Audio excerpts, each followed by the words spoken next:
Alrighty, so we're going to continue as if we did not do the pitch dark warp. If you did do the pitch dark warp, then, you know, that will have been explained by now. In the meantime, Huey's going to tell us all about his walker gear that he's got for us. Cool. Skip!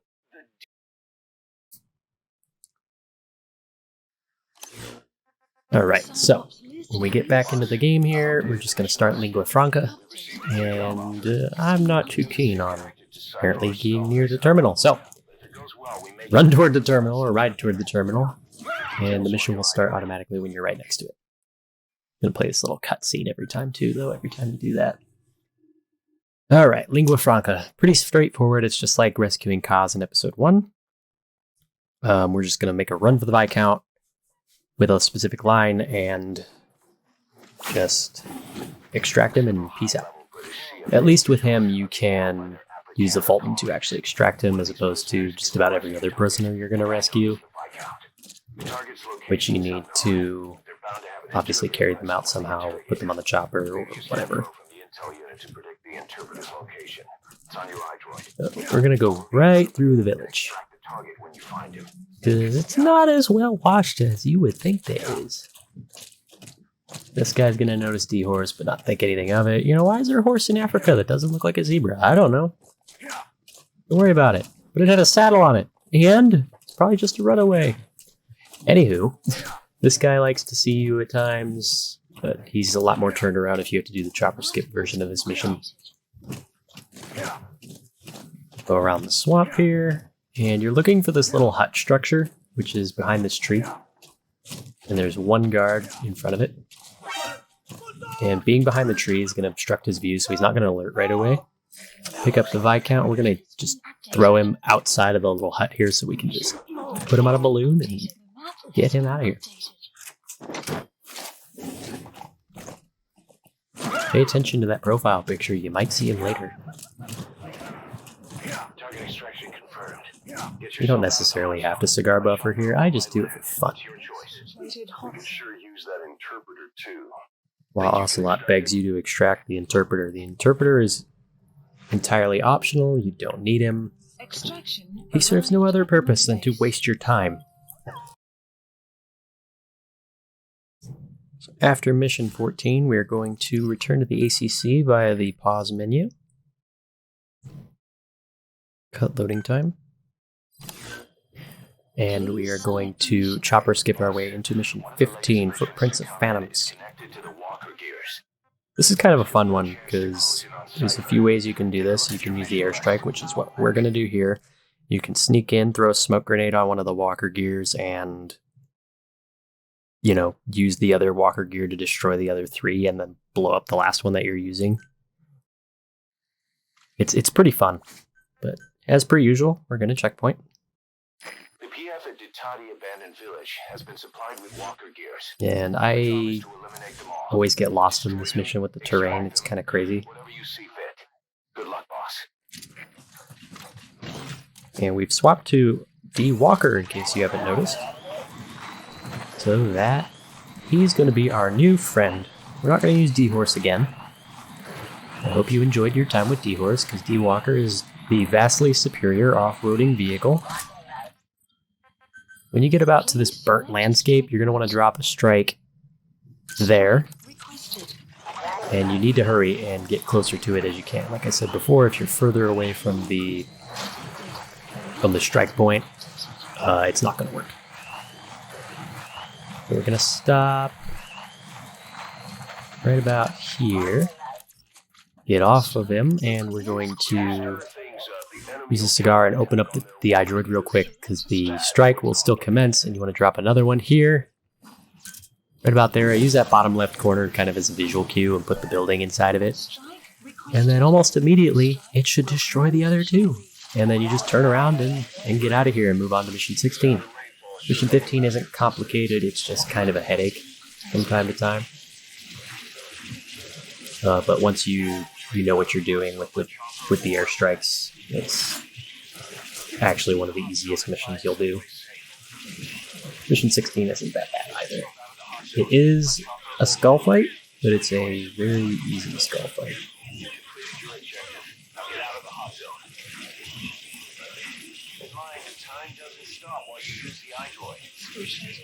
All right, you're out of the hot zone. No enemy forces in pursuit. Mission complete, boss. Yes, mission complete. And since we exfiltrated by land, it's not a big deal. We just open up our iDroid, select mission 16, and it's going to plop us down at a little terminal, which I was nowhere near.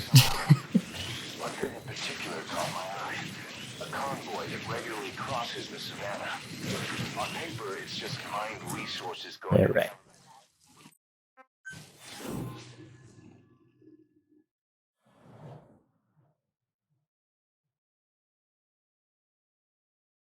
Trader's Caravan. So the mission is to steal a truck and drive it out of the hot zone. Unfortunately, it's being guarded by the Skull unit, so we're going to have to take them out too. And the way we're going to do that is, well, C4. We're going to blow them up. And it's a lot easier than the first fight we did with them in Mission 6. And in case you haven't noticed, D-Walker has some very destructive power. We're going to use that to take out this gate coming up here. If you go at it at a shallow enough angle, D-Walker will not stop. He'll just go through it. We're going to try and get that here. That looks good. There we go. And there are 3 guards that we kind of have to worry about here. They like to see you even in the rain, and kind of irritating at times. Make sure you've got your pistol equipped. Take him out.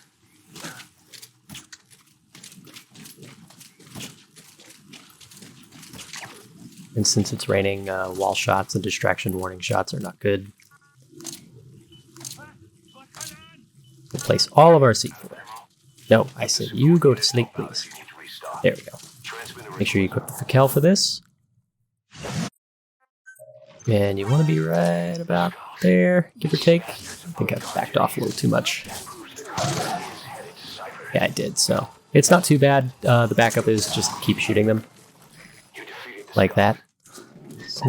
That skull fight is a lot more simple and forgiving.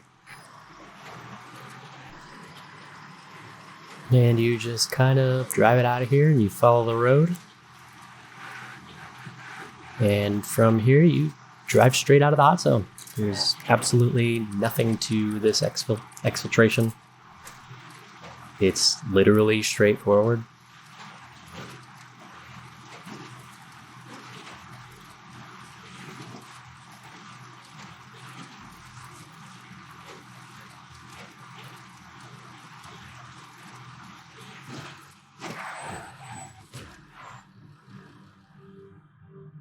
And done. On to mission 17, which is rescue 2 intel operatives that we had in the area. Nothing too crazy.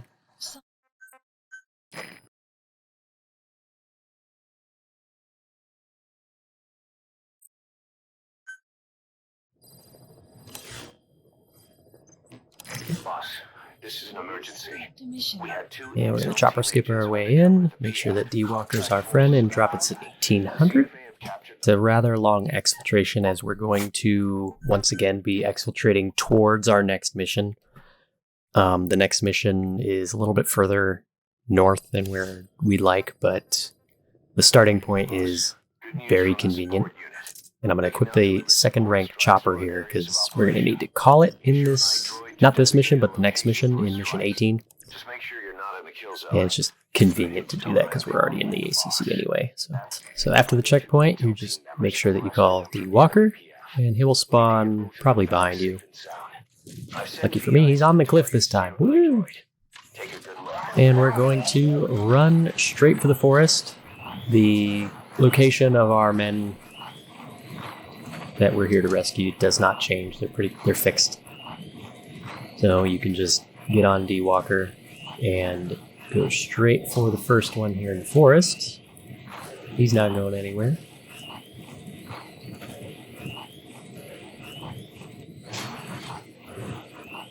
Just, you got to make sure that you watch out for the enemy search party.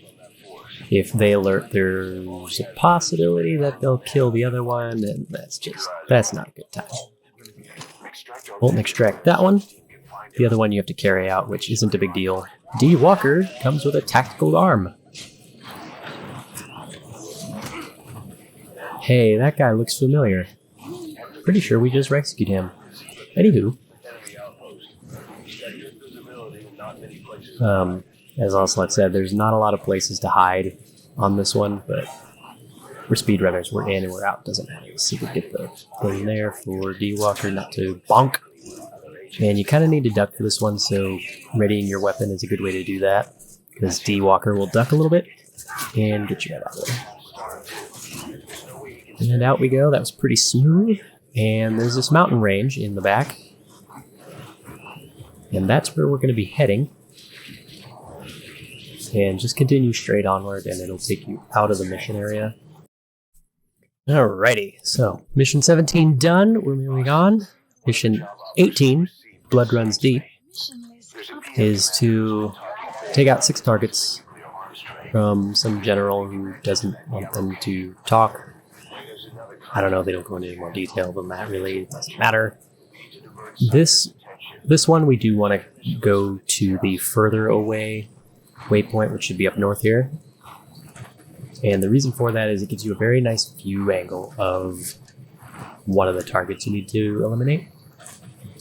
And we're going to do so with some sniping action with the grenade launcher.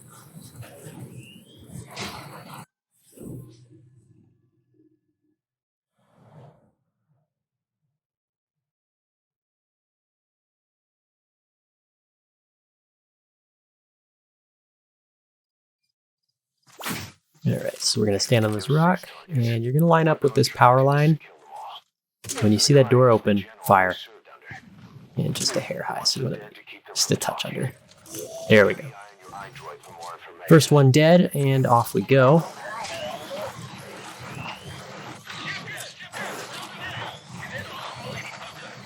And we're going to hang around the cliff rock here. There's a tank that will come, there's a helicopter, and of course there are going to be enemy soldiers. Dealing with any of them is a bit of a pain.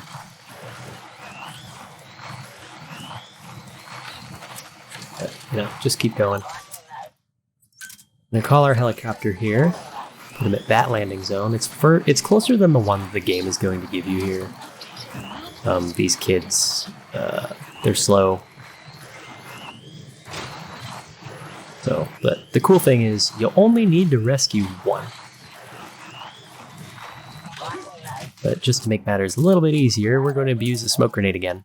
Throw it at D. Walker here. This is kind of difficult, I'll be honest, but if you just kind of aim for the control panel there, as long as you're elevated above D. Walker, you should be good. So the properties are the same as the Jeep in Afghanistan. You just throw it on D. Walker and off you go. It's not the easiest thing in the world, but it does make this mission a whole lot less stressful. There's a line you can take that doesn't use any smoke grenades, but it's just a pain. You can blow up this door, or you can pick the lock and trip over a bucket. So Pequod's going to be at the landing zone, and we've gotten to the cutscene, where we decide we're going to help these kids instead of killing them, because why would we kill children? So the cool thing is you don't need to rescue all of them, you only need to rescue one. So we're going to put them to sleep here, and they're going to get out of my way. And we're going to go back to D. Walker. This kid's got a broken leg, he can't walk. Ah, well. That's okay, bud. We'll get you. It's almost as if this is the only kid you need to rescue. Yeah, no. Put him on D. Walker, and off we go. Back to the helicopter, which is much closer here than it would be if you let the game pick where it was going to be. You just kind of want to go up this one, hang a left, Go under this bridge and go up this one here. Go! Alright, out we go.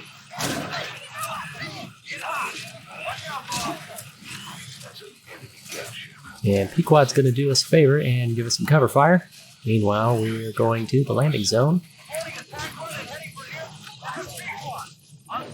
And D-Walker will sometimes just drop things, or he will straight out throw them, which is honestly hilarious. And that's the one kid we need to extract. The other 4 are still in the cave. And Kaz is just going to act like, oh my gosh, you're just leaving the target. No, Kaz, we're not. Game said no, we're not. Game said, nope, we're good. And D-Walker gets extracted by Balloon.